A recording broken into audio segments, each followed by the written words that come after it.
The doctor is in, and if she looks familiar, you may recognize our next guest from the popular TV series The Little Couple that airs Tuesdays at 9 on TLC.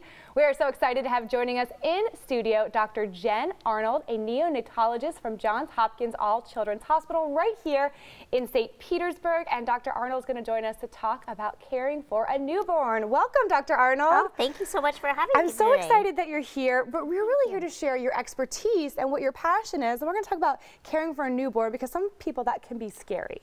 Absolutely. Having a newborn baby is probably one of those most scary things that I think many families have to go through, but it's really not scary as you think. There's a lot of tips that I'm excited to share and talk about so that we can help new parents, new moms, new dads. New dads too, yeah, the whole gamut. Exactly, yeah, sort of like settle in and not have too much anxiety. Yes. Because, you know, babies, there's a lot going on, but really there's only three main things that I want to talk about today in terms of like what you need to know. Okay, so what's number one? Number one? Well, okay, so it may not really be number one, but I think it's number one. Number two? Okay, sleep. Okay. I thought you were going to say number two is number one, and we were going to have that discussion. That would actually be better. But I was going to say sleep. Because, sleep is most important, yes. Moms and babies and dads all need sleep. But I think what's really important from a safety perspective that I think all parents need to know about is what to expect when it comes to sleeping for your newborn. The second two are eating and pooping. So again. So number two is in there. Okay, exactly. So when it comes to sleep, I remember hearing that in the very beginning you did need to wake up your little one to feed them. Is that still true? Yeah, so most babies will need to eat in the newborn period about every 2 to 3 to 4 hours max. Really, it's not until a baby is closer to the 3 to 4 month range before they will be able to sleep through the night without feeding. So if your baby doesn't wake up to 4 hours in that newborn period to feed, then you probably should wake them up and you should call your pediatrician. Because most babies start to get hungry by about, really, as in a breastfed baby, early on, it could be every 2 hours up to every 4 hours. And for a mom that's breastfeeding, that's actually better to be feeding more frequently. That's going to help in the early on with her supply. Is that right? Absolutely. Breastfed babies, supply increases the more you breastfeed, and so feeding that every 2 to 3 hours is a great thing. I think it's important just to know the cues of when to know your baby's hungry. So things such as the baby might start to move their mouth like they're looking for something to eat.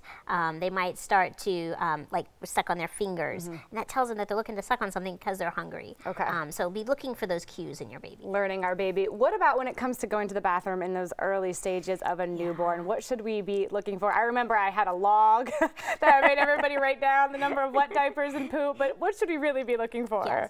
Well, I think it's important to know that when you're looking at your baby's poops and pees, to know what's regular for your baby. If you have any concerns, talk to your pediatrician, of course. But, most babies have a lot of wet diapers, about 6 times a day. And if you see a change, like it's increasing or decreasing, that's when you want to call your pediatrician. And really, if it's much less than 6 a day, then you might be worried that maybe your baby's not feeding enough and they're getting a little dehydrated. So on average, look for that 6 wet diapers a day.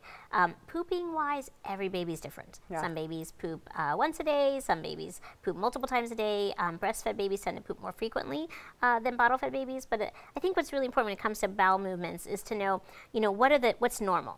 And again, there are lots of different colors that baby poop comes in, and it's okay. It can be yellow, it can be green, it can, look kind of mustardy, it can be brown, but it really should not be hard. Okay. It shouldn't be chalky. It shouldn't be bloody or straight up black. Now, babies will have meconium in that first week of life, and that can be black tarry, but after that, you shouldn't have that any hard or really black stools. In the newborn period, we think a lot about mom. What can dad do to help in those first couple of weeks? Ah, that's such a good question. I think it's great if dads can help with all of those basic diaper changes, again, supplementing, feeding. You can actually pump if you're breastfeeding, because obviously breast milk is the ideal nutrition for your baby. But if you can store some breast milk so that dad can take a feeding at night to let mom sleep, because again, your baby's up every 2 to 3 hours, and that can be exhausting for mom too. So we need to figure out how to let dad, take some of those turns at feeding, changing diapers, and making sure mom's getting sleep. Especially for first-time parents, I think there's a lot of questions about every single thing that happens. Where can they go for the right resources to know what to do? Yes, so there are a lot of great resources out there, and you know, as we were just talking about, yeah. you know, you got to be careful of Dr. Google. So not everything out there is accurate. So talk to your pediatrician first and foremost. But you can also look at HopkinsAllChildren's.org. We have great information on babies and newborn care and health.